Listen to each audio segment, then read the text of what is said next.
ವಿದ್ಯಾರ್ಥಿಗಳೇ, ಕಳೆದ ಒಂದು ತರಗತಿಯಲ್ಲಿ ನಾವೆಲ್ಲರೂ ಅಧ್ಯಯನ ಮಾಡಿದ್ವಿ ಅಲ್ವಾ?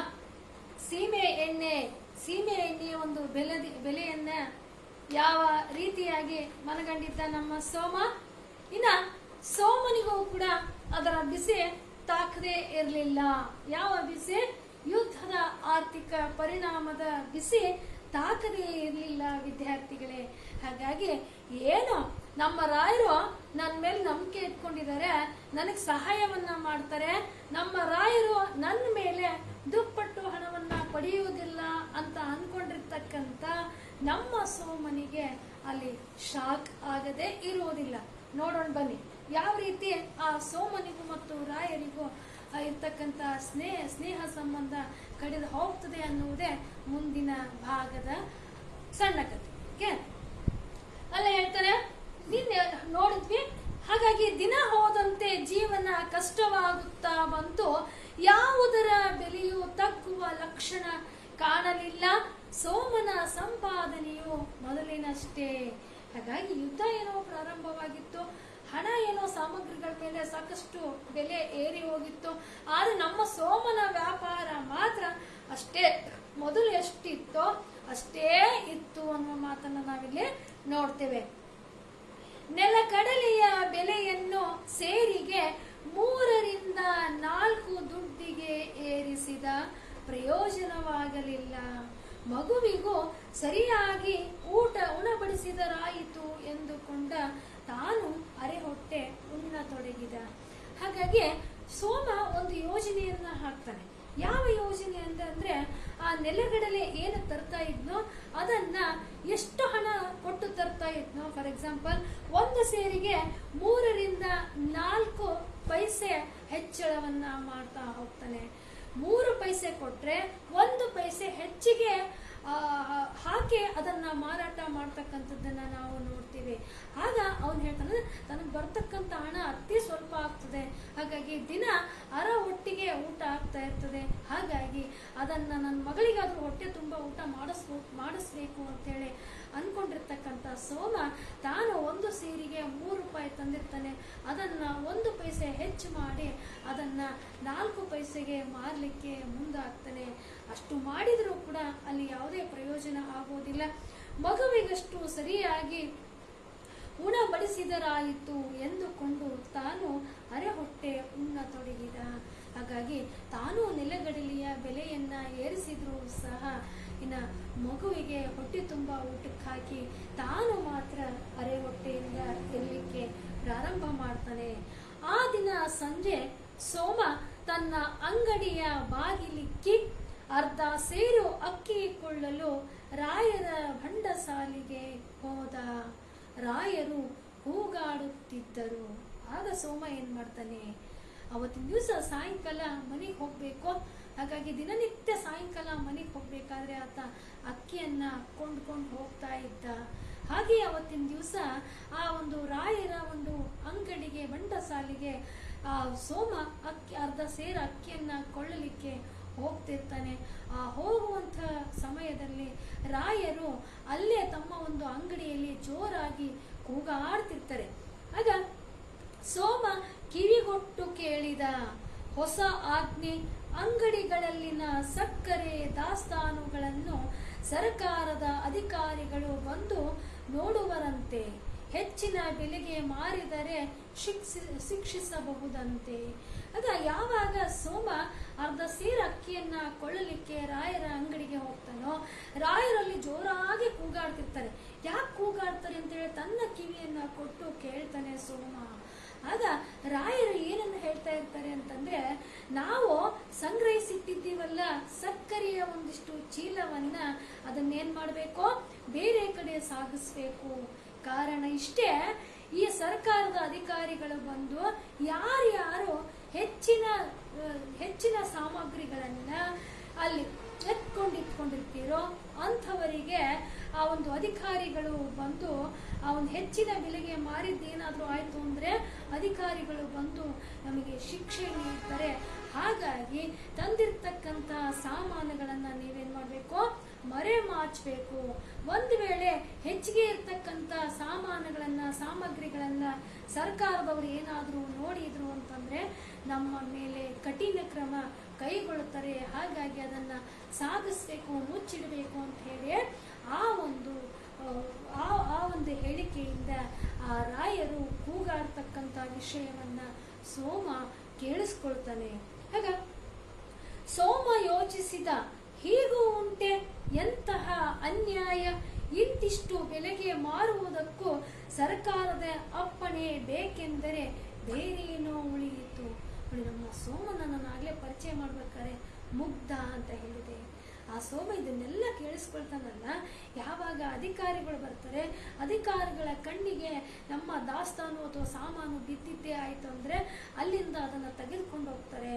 ಹೆಚ್ಚಾಗಿ ಇಟ್ಟಿದ್ದೇವೆ ಅಂತ ಹೇಳಿ, ಸಂಗ್ರಹಿಸಿ ಇಟ್ಟಿದ್ದೇವೆ ಅಂತೇಳಿ ನಮ್ಮನ್ನು ಶಿಕ್ಷೆಗೆ ಗುರಿ ಮಾಡ್ತಾರೆ. ಹಾಗಾಗಿ ಇದನ್ನು ಸಾಗಿಸ್ಬೇಕು ಅಂತ ಹೇಳಿ ರಾಯರು ಹೇಳಿರ್ತಕ್ಕಂಥದ್ದನ್ನೆಲ್ಲ ಕೇಳಿರ್ತಕ್ಕಂಥ ಸೋಮ, ಅವನಿಗೆ ರಾಯರ ಮೇಲೆ ಸಂಶಯ ಬರಲ್ಲ ನೋಡಿ, ಸರ್ಕಾರದ ಮೇಲೆ ಅವನಿಗೆ ಕೋಪ ಬರ್ತದೆ. ಅರೆ ಏನಿದು, ಅವ್ರ ಅಂಗಡಿಯಲ್ಲಿರ್ತಕ್ಕಂಥ ಸಾಮಾನನ್ನ ಅವರು ಇಂತಿಷ್ಟೇ ಬೆಲೆಗೆ ಮಾರ್ಬೇಕಂತ ಹೇಳಿ ಸರ್ಕಾರ ನಿಗದಿಪಡಿಸ್ತದ. ಎಂಥ ಅನ್ಯಾಯ ಇದು, ಸರ್ಕಾರ ಎಂಥ ಅನ್ಯಾಯ ಮಾಡ್ತಾ ಇದೆ ಅಂತ ಹೇಳಿ ಸರ್ಕಾರಕ್ಕೆ ಬೈಗಳನ್ನ ಹಾಕ್ತಾನೆ ನಮ್ಮ ಸೋಮ. ಹಾಗೇಳ್ತಾನೆ, ಕಣ್ಣು ಬಾಯಿಗಳಲ್ಲಿ ಕೆಂಡ ಕಾರುತ್ತಾ ರಾಯರು ಗರ್ಜಿಸಿದರು. ಕಲೆಕ್ಟರರ ರಾಜ್ಯಭಾರ ಶುರುವಾಗಿದೆ. ಮೊಘಲ್ ದರ್ಬಾರ್ ಬಹಳ ಕೆಟ್ಟ ಕ್ರಮವಪ್ಪ ಇದು ಎಂದುಕೊಂಡ ಸೋಮ. ಆಗಿನ ಸಂದರ್ಭದಲ್ಲಿ ಮೊಘಲರು ಆಳ್ವಿಕೆಯನ್ನ ಮಾಡ್ತಾ ಇರ್ತಾರೆ. ಆಗ ರಾಯರು ಯಾವಾಗ ಈ ರೀತಿಯಿಂದ ಕೂಗಾಡ್ತಾ ಇರ್ತಾರೋ, ಇನ್ನು ಕಲೆಕ್ಟರ್ ದರ್ಬಾರ ಶುರುವಾಗಿದೆ ಅಂದ್ರೆ ಸರ್ಕಾರದವರ ಒಂದು ದರ್ಬಾರ ಶುರುವಾಗಿದೆ. ಅವ್ರು ಎಷ್ಟು ಬೆಲೆ ನಿಗದಿಯನ್ನ ಮಾಡ್ತಾರೋ ನಾವು ಸಾಮಾನನ್ನು ಅಷ್ಟೇ ಬೆಲೆಗೆ ಮಾರಬೇಕು. ಒಂದ್ ವೇಳೆ ಹೆಚ್ಚಿನ ಬೆಲೆಗೆ ಮಾರಿದ್ದೆ ಆದ್ರೆ ನಮ್ಗೆ ಶಿಕ್ಷೆಗೆ ಗುರಿ ಮಾಡ್ತಾರೆ ಅಂತೇಳಿ ಹೇಳ್ತಕ್ಕಂಥ ಹೇಳಿಕೆಯನ್ನ ಕೇಳಿದ ಸೋಮ ಹೇಳ್ತಾನೆ, ಅರೆ ಏನು ಕೆಟ್ಟ ಕ್ರಮಪ್ಪ ಇದೇನು ಮೊಘಲರು ಈ ದರ್ಬಾರ ಏನು ಮೊಘಲರ ದರ್ಬಾರ್ ಮಾಡಿದ ಹಾಗೆ ಸರ್ಕಾರ ನಮ್ಮ ಮೇಲೆ ಅಂದ್ರೆ ಬಡವರ್ಗದವರ ಮೇಲೆ, ಅಂಗಡಿಕಾರರ ಮೇಲೆ ದರ್ಬಾರನ್ನ ಮಾಡ್ತಾ ಇದೆ ಅಂತೇಳಿ ಸರ್ಕಾರದ ವಿರುದ್ಧನೇ ತನ್ನ ಒಂದು ರೋಷವನ್ನ ವ್ಯಕ್ತಪಡಿಸ್ತಾನೆ ನಮ್ಮ ಸೋಮ. ಹಾಗೆ ಹೇಳ್ತಾರೆ, ಬಂಡಸಾಲೆಯ ಮುಂದೆ ನಿಂತಿದ್ದ ಗಿರಾಕಿಗಳನ್ನ ಉದ್ದೇಶಿಸಿ ರಾಯರು ಗರ್ಜರಿಸಿದರು. ಆಗ ಅತ್ಯಂತ ಕೋಪಗೊಂಡಿರ್ತಕ್ಕಂಥ ರಾಯರು ಇನ್ನೇನು ಅದರಲ್ಲಿ ಸಾಕಷ್ಟು ಲಾಭವನ್ನ ಗಳಿಸಬೇಕು, ಹಾಗಾಗಿ ಲಾಭ ಏನಾದರೂ ಗಳಿಸಿದ್ದು ಸರ್ಕಾರಕ್ಕೆ ಗೊತ್ತಾಯ್ತು ಅಂದ್ರೆ ನಮ್ಮ ಅಂಗಡಿಯನ್ನ ಮುಸ್ತಾರೆ ಅಂತ ಹೇಳಿ ಸಿಟ್ಟನ್ನ ಕೈಗೊಂಡಿರ್ತಕ್ಕಂಥ ರಾಯರು ತಮ್ಮ ಅಂಗಡಿಯ ಮುಂದೆ ಬಂದಿರತಕ್ಕಂಥ ಆ ಗಿರಾಕಿಗಳ ಮೇಲೆ ತಮ್ಮ ಕೋಪವನ್ನ ತೋರಿಸ್ತಾರೆ. ಇವರಿಗೆಲ್ಲ ಯುದ್ಧ ನಿಧಿಗೆ ಚಂದ ಕೊಡಲಿಕ್ಕೆ ನಾವು ಬೇಕೋ, ಹಣ ರಾಶಿಯಾಗಿ ಸುರಿಯಬೇಕು, ಸಾಮಾನು ಮಾತ್ರ ಕಮ್ಮಿ ಬೆಲೆಗೆ ನಷ್ಟಕ್ಕೆ ಮಾರಬೇಕು. ಅಲ್ಲಿ ಬಂದಿರತಕ್ಕಂಥವ್ರು ರಾಯರ ಬಂಡಸಾಲೆಯ ಮುಂದೆ ಬಂದು ನಿಂತ್ಕೊಂಡಿರ್ತಕ್ಕಂಥ ವ್ಯಕ್ತಿಗಳು ಬೇರೆ ಯಾರು ಅಲ್ಲ, ಯುದ್ಧಕ್ಕಾಗಿ ಚಂದವನ್ನ ಅಲ್ಲಿ ಇಸ್ಕೊಳ್ಳಿಕ್ಕೆ ಬಂದಿರತಕ್ಕಂಥ ವ್ಯಕ್ತಿಗಳಾಗಿರ್ತಾರೆ. ಯಾವಾಗ ಚಂದ ಇಸ್ಕೊಳ್ಳಿಕ್ಕೆ ಬರ್ತಾರೆ ಅಂತ ಹೇಳಿ ರಾಯರಿಗೆ ಗೊತ್ತಾಗಿತ್ತೋ ಆಗ ಅವರನ್ನ ಗರ್ಜಿಸ್ತಾರೆ. ನಾವು ಮಾತ್ರ ಇವರಿಗೆ ಹಣ ಸುರಿಲಿಕ್ಕೆ ಸರ್ಕಾರದವರಿಗೆ ನಾವು ಮಾತ್ರ ಬೇಕೋ, ಆದ್ರೆ ನಮ್ಮ ಸಾಮಾನುಗಳನ್ನ ನಾವು ಮಾರಾಟ ಮಾಡ್ಲಿಕ್ಕೆ ಮಾತ್ರ ಇವರು ಹಣವನ್ನ ಅದರ ಮೇಲಿರ್ತಕ್ಕಂಥ ಒಂದು ಬೆಲೆಯನ್ನ ಇವರು ಮಾತ್ರ ನಿಗದಿಪಡಿಸ್ಬೇಕಾ ಅಂತ ಹೇಳಿ ಕೋಪಗೊಳ್ತಾರೆ ರಾಯರು. ಆಗ ಸೋಮನಿಗೆ ಅನ್ನಿಸಿತು, ಅದು ಕೊಡದೇ ಕೂಡದು. ಸರ್ಕಾರಕ್ಕೆ ಹಣ ಕೊಡುವಾಗ ನಾವು ಹೇಳಿದಂತೆ ಅದು ಕೇಳಬೇಡವೇ?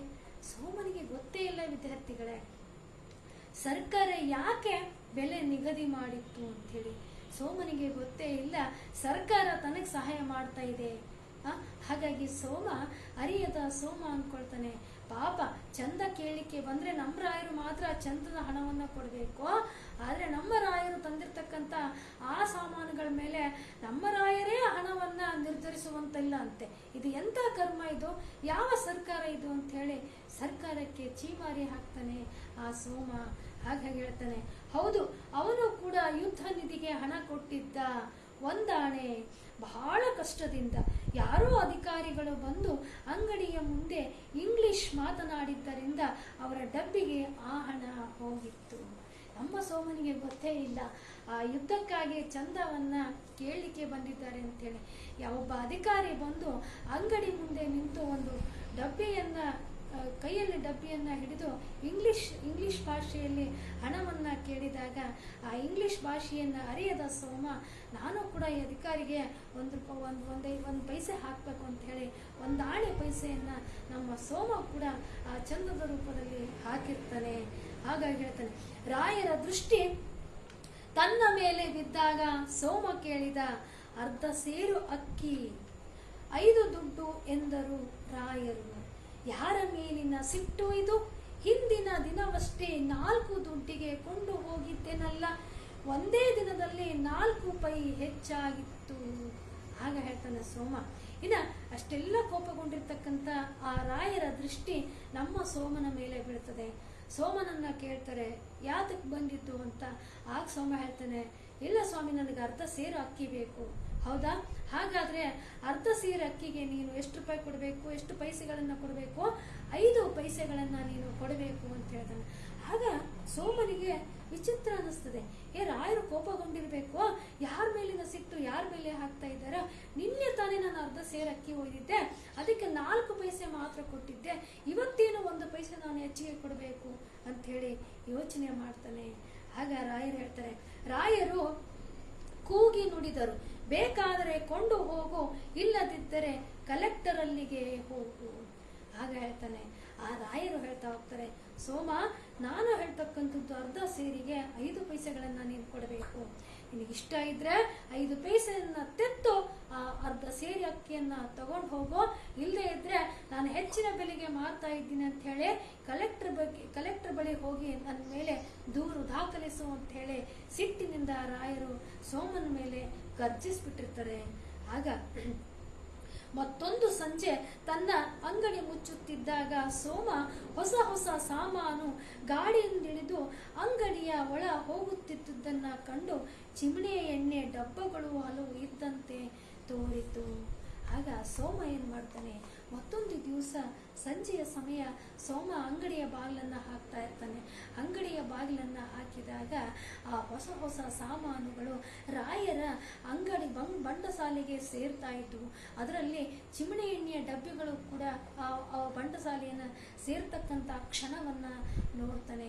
ಆಗ ಅವನಿಗೆ ವಿಚಿತ್ರ ಅನ್ನಿಸ್ತದೆ, ಏನಿದು ಯುದ್ಧ ಆಗ್ತಾ ಇದೆ, ಸಾಮಾನುಗಳು ಸಿಗ್ತಾ ಇಲ್ಲ, ಹಾಗಾಗಿ ಸಾಮಾನುಗಳು ಇರುವಷ್ಟೇ ಸಾಮಾನುಗಳನ್ನು ಕೊಳ್ಳಬೇಕು ಅಂತ ಹೇಳಿ ಎಲ್ಲ ಜನರು ಮಾತಾಡ್ತಾ ಇದ್ದಾರೆ. ಆದರೆ ಇಲ್ಲಿ ಮಾತ್ರ ದಿನದಿಂದ ದಿನಕ್ಕೆ ಹೊಸ ಸಾಮಾನುಗಳು ರಾಯರ ಅಂಗಡಿಗೆ ಸೇರ್ತಾ ಇದೆ ಅಂತ ಹೇಳಿ ಅವನು ಅನ್ಕೊಳ್ತಾನೆ. ಆಗ ಮಾರನೆಯ ದಿನ ಎಣ್ಣೆ ತರಬೇಕು, ಮನೆಯ ಬುಡ್ಡಿ ದೀಪವು ಬರಿದು, ಅಂಗಡಿಯ ಚಿಮಣಿಯು ಖಾಲಿ, ಸಂಜೆಯವರೆಗೆ ಕಾಯುವಂತಿಲ್ಲ. ಆಗ ಅವನು ದಿನನಿತ್ಯ ಸೀಮೆ ಎಣ್ಣೆಯನ್ನು ಕೂಡ ಕೊಳ್ಳಿಕ್ಕೆ ಹೋಗ್ತಾ ಇರ್ತಾನೆ. ಆಗ ನೋಡ್ತಾನೆ ಸೋಮ, ಮನೆಯಲ್ಲಿ ಕೂಡ ಆ ಒಂದು ದೀಪಕ್ಕೆ ಸೀಮೆ ಎಣ್ಣೆ ಮುಗಿದೋಗಿದೆ. ಅಂಗಡಿಯಲ್ಲಿಯೂ ಕೂಡ ದೀಪ ಹಚ್ಚಬೇಕಂದ್ರೆ ಅಲ್ಲಿಯೂ ಕೂಡ ಚಿಮಣೆ ಎಣ್ಣೆ ಖಾಲಿಯಾಗಿದೆ. ಹಾಗಾಗಿ ಇವತ್ತು ಸಂಜೆನೆ ಹೋಗಿ ನಾನು ರಾಯರ ಅಂಗಡಿಗೆ ಹೋಗಿ ಸೀಮೆ ಎಣ್ಣೆ ತರಬೇಕು. ಹೇಗಾದ್ರೂ ನಾನು ನೋಡಿದ್ದೇನೆ, ಸೀಮೆ ಎಣ್ಣೆ ಡಬ್ಬಿಗಳು ನಿನ್ನೆ ರಾಯರ ಅಂಗಡಿಗೆ ಬಂದಿವೆ, ಹಾಗಾಗಿ ನಾನು ಕೊಳ್ಳಿಕ್ಕೆ ಹೋಗ್ಬೇಕು ಅಂತ ಹೇಳಿ ತೀರ್ಮಾನವನ್ನ ಮಾಡ್ತಾನೆ. ಆಗ ದುಡ್ಡಿರಲಿಲ್ಲ, ಸದ್ಯಕ್ಕೆ ಕಾಲು ಬಾಟಲಿ ತರೋಣ ಎಂದು ಪುಡಿ ಕಾಸಿನೊಡನೆ ರಾಯರ ಬಂಡಸಾಲೆಗೆ ಹೋದ ಸೋಮ.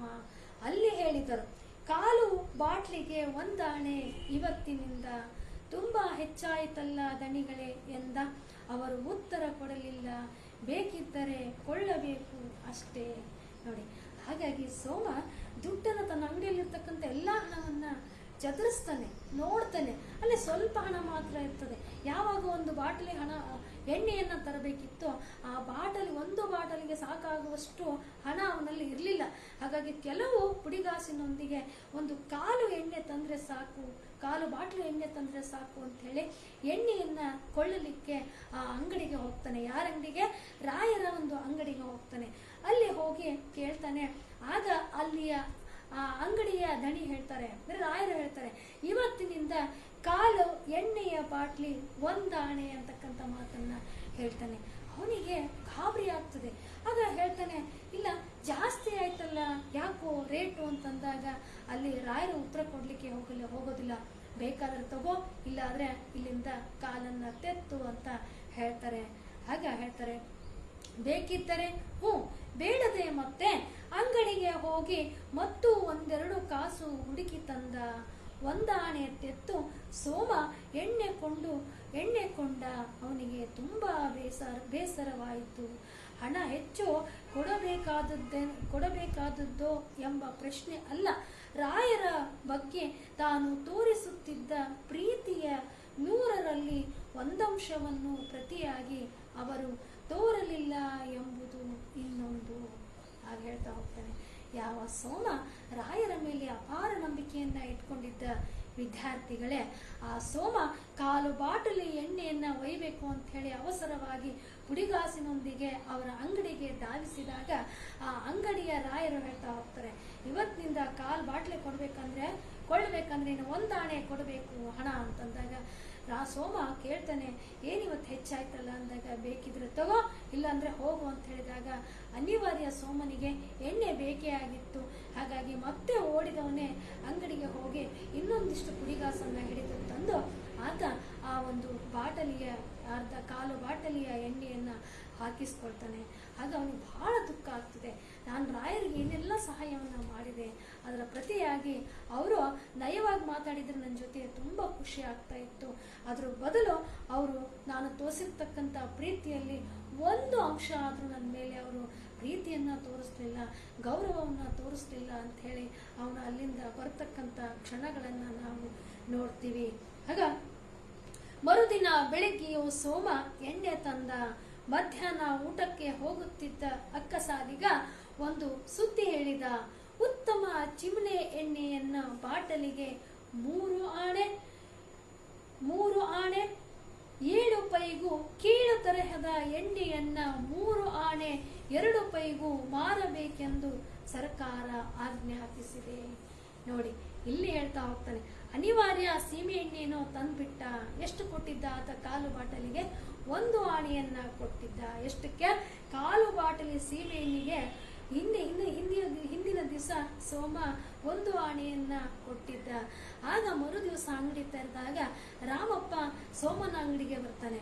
ಹಾಗಾಗಿ ಸೋಮ ಇವತ್ತಿನಿಂದ ಸರ್ಕಾರ ಒಂದು ಆಜ್ಞೆಯನ್ನ ಹೊರಡಿಸಿದೆ. ಹಾಗಾಗಿ ಒಳ್ಳೆಯ ಒಂದು ಸೀಮೆ ಎಣ್ಣೆ ಕೊಳ್ಳಲಿಕ್ಕೆ ಒಂದು ಬೆಲೆಯನ್ನ ನಿರ್ಧಾರ ಮಾಡಿದೆ, ನಿಗದಿಪಡಿಸಿದೆ. ಆ ಬೆಲೆ ಎಷ್ಟು ಅಂದ್ರೆ 1 ಬಾಟಲಿ ಸೀಮೆ ಎಣ್ಣೆಗೆ 3 ಆಣೆ 7 ಪೈಸಾ. ಎಷ್ಟು? 3 ಆಣೆ 7 ಪೈಸಾ. ಅದಕ್ಕಿಂತ ಕಡಿಮೆ ಅಂದ್ರೆ ಕೀಳಾಗಿರ್ತಕ್ಕಂಥ ಆ ಸೀಮೆ ಎಣ್ಣೆಗೆ 3 ಆಣೆ 2 ಪೈಸೆ ಅಂತ ಹೇಳಿ ಸರ್ಕಾರ 2 ತರಹದ ಚಿನ್ನ ಎಣ್ಣೆಯ ಬೆಲೆಯನ್ನ ನಿಗದಿ ಮಾಡಿದೆ ಅಂತ ಹೇಳಿ ಆ ಒಂದು ರಾಮಪ್ಪ ಸೋಮನ ಕಿವಿಗೆ ಹಾಕ್ತಾನೆ. ಹಾಗೆ ಹೇಳ್ತಾನೆ, ಹೆಚ್ಚು ಬೆಲೆ ಕೇಳಿದರೆ ಓಚರ್ ಕೊಡಿ ಎನ್ನಬೇಕು. ಹಾಗೆ ಹೇಳ್ತಾನ ಸೋಮ. ಒಂದು ವೇಳೆ ನೀನೇನಾದ್ರೂ ಅಂಗಡಿಗೆ ಹೋದಾಗ ಇಷ್ಟು ಸರ್ಕಾರ 1 ಬಾಟ್ಲಿ ಸೀಮೆ ಎಣ್ಣೆ, ಒಳ್ಳೆ ಸೀಮೆ ಎಣ್ಣೆ, ಅದಕ್ಕಿಂತ ಸ್ವಲ್ಪ ಕಡಿಮೆ ಮಟ್ಟದ ಸೀಮೆ ಎಣ್ಣೆಗೆ ಸರ್ಕಾರ ಇಷ್ಟು ಬೆಲೆಯನ್ನ ನಿಗದಿ ಮಾಡಿದೆ. ಅದಕ್ಕಿಂತ ಜಾಸ್ತಿ ಏನಾದ್ರೂ ಅಂಗಡಿಯವರು ಏನಾದ್ರೂ ಕೇಳಿದ್ರೆ ನೀನೇನ್ ಮಾಡ್ಬೇಕು? ಒಂದು ಓಚರ್, ರಿಸಿಪ್ಟ್ ಅಂತ ಕರಿತಾವ, ಓಚರ್ ಅನ್ನ ಕೊಡಿ ಅಂತ ಹೇಳಿ ನೀನೇನ್ ಮಾಡ್ಬೇಕು? ಕೇಳಬೇಕು ಅಂತ ಹೇಳಿ ಸೋಮನಿಗೆ ರಾಮಪ್ಪ ಹೇಳ್ತಾನೆ. ಆಗ ಸೋಮನಿಗೆ ಗೊತ್ತೇ ಇಲ್ಲ. ಆಗ ಸೋಮ ಕೇಳಿದ, ಓಚರ್ ಅಂದ್ರೆ? ಒಂದು ಚೀಟಿ, ಎಷ್ಟು ಬೆಲೆಗೆ ಮಾರಿದ್ದು ಅಂತ. ಅದನ್ನು ಏನು ಮಾಡಬೇಕು? ಅಧಿಕಾರಿಗಳಿಗೆ ತೋರಿಸಿದರೆ ವ್ಯಾಪಾರಿಗೆ ಶಿಕ್ಷೆ. ಆಗ ರಾಮಪ್ಪ ಏನ್ ಹೇಳಿದ್ನಲ್ಲ, ಓಚರ್ ಕೇಳಬೇಕು ಅಂತ. ಆಗ ಸೋಮನಿಗೆ ಕೇಳ್ತಾನೆ, ಏನಿದು ಓಚರ್ ಅಂದ್ರೆ ಏನು ಅಂತ ಕೇಳಿದಾಗ ಆತ ಹೇಳ್ತಾನೆ, ಯಾವ ಬೆಲೆಗೆ ಮಾರಿದ್ದೀರಿ ಅಂತ ಹೇಳಿ ಚೀಟಿಯಲ್ಲಿ ಬರ್ಕೊಡ್ತಾರೆ, ಆ ಚೀಟಿಯನ್ನೇ ಓಚರ್ ಅಂತ ಹೇಳ್ತಾರೆ ಅಂತ ರಾಮಪ್ಪ ಹೇಳ್ತಾನೆ. ಅದನ್ನ ತಗೊಂಬಂದು ಏನ್ ಮಾಡ್ಬೇಕು ಅಂದ್ರೆ, ಹೆಚ್ಚಿನ ಬೆಲೆಯಲ್ಲಿ ನೀನೇನಾದ್ರೂ ಸಾಮಾನು ಕೊಂಡಿದ್ರೆ ಅಂಗಡಿಯಿಂದ ಆ ಚೀಟಿಯನ್ನ ಹೋಗಿ ಸರ್ಕಾರಕ್ಕೆ ಕೊಟ್ರೆ ಅಂಥ ವ್ಯಾಪಾರಸ್ಥರಿಗೆ ಸರ್ಕಾರ ಶಿಕ್ಷೆಯನ್ನ ನೀಡ್ತದೆ ಅಂತಕ್ಕಂಥ ಮಾತನ್ನ ಹೇಳ್ತಾನೆ. ಹಾಗಾಗಿ ಇವತ್ತಿನ ದಿವಸ ಸೋಮನ ಒಂದು ಓಚರ್ ಬಗ್ಗೆ ತಿಳ್ಕೊಂಡ್ವಿ. ಮುಂದಿನ ಒಂದು ಕಥೆಯನ್ನ ಮುಂದಿನ ಒಂದು ಭಾಗದಲ್ಲಿ ವಿದ್ಯಾರ್ಥಿಗಳೇ ನಾವು ನೋಡೋಣ ಅಲ್ವೇ? ನಿಮಗೂ ಕುತೂಹಲ ಇರಬೇಕು, ಸೋಮ ಓಚರ್ ಕೊಳ್ತಾನೋ ಇಲ್ವೋ. ಒಂದ್ ವೇಳೆ ಸೋಮ ಓಚರ್ ಕೊಂಡು ಏನ್ ಮಾಡ್ತಾನೆ ಅಂತಕ್ಕಂಥದ್ದನ್ನು ನಾವು ಮುಂದಿನ ಭಾಗದಲ್ಲಿ ನೋಡೋಣ.